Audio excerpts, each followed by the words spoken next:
Versatile sheet pan eggs coming up.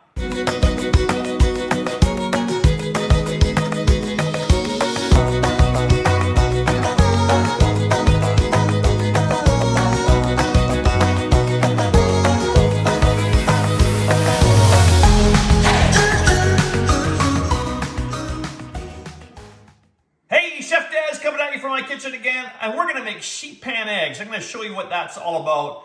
And it is the most versatile thing you can make with good old BC eggs in your kitchen to help you with your budget, to just have something different on a brunch menu, whatever you want to do.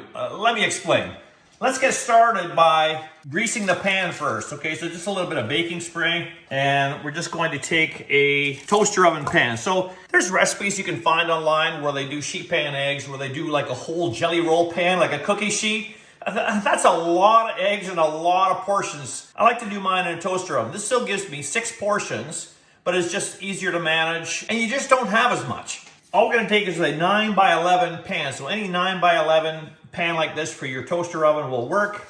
I mean, if you haven't got a toaster oven, then you can obviously just put this in your regular oven, but we're just gonna put a little bit of baking spray on there.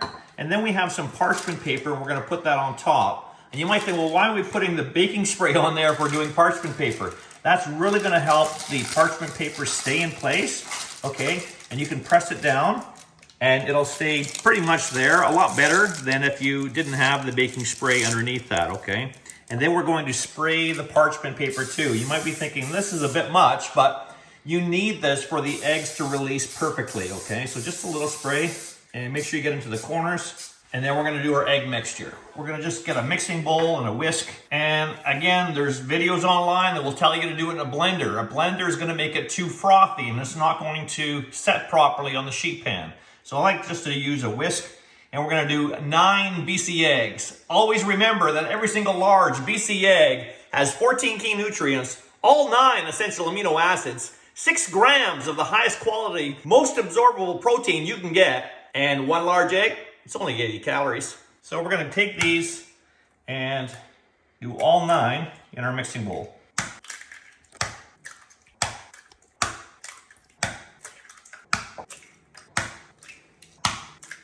All right. You might think that's a lot of eggs, but imagine if you were doing a whole cookie sheet full of eggs. It'd be a lot more, obviously. To those eggs, we're going to add 3 tablespoons of milk, 1.5 teaspoons of salt, and a 3/4 teaspoon of black pepper. And we're just gonna whisk that together. You want a good homogenized mixture, okay? I like to do it in a mixing bowl with a spout too, so you can easily pour it into the pan. Remember, we're not looking to make these frothy, okay? We just wanna have them fully combined. All right, so I have my toaster oven preheated at 375 degrees. I'm going to take these eggs, pour it in a prepared pan.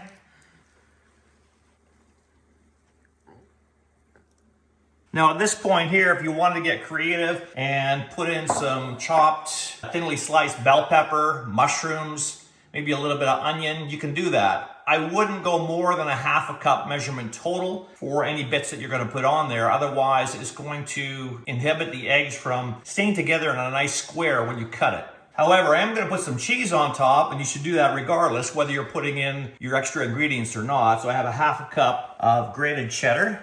I'm just gonna put that on the top of the eggs. That's gonna help it have a nice appearance and flavor. And then I like to do a little bit of smoked paprika, just sprinkled on top. Again, for appearance and for flavor. So there's no real recipe for this. It's just basically a really great egg tip. As long as you're matching 9 eggs to a 9 by 11 inch pan, you're gonna be fine. So we're gonna take this carefully to our toaster oven and put that in there.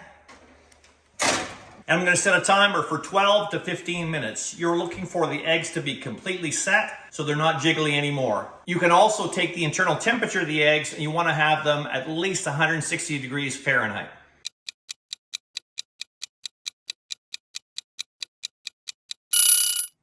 All right, there's our timer. Let's check out these sheet pan eggs. Oh yeah, look at these. Awesome. So they'll puff up a little bit, that's totally fine. It's amazing presentation, it really is. So what I normally do is I cut this into 6, so I'll cut it in half lengthwise and then make 2 more cuts like that, so I'll have 6 portions. So a single portion is 1.5 eggs. And again, feel free to customize this as much as you want. This is a really great brunch item, but I like to use them in a different application, which I'm going to show you in a sec here. But let's just cut these first, okay? So there's the center cut.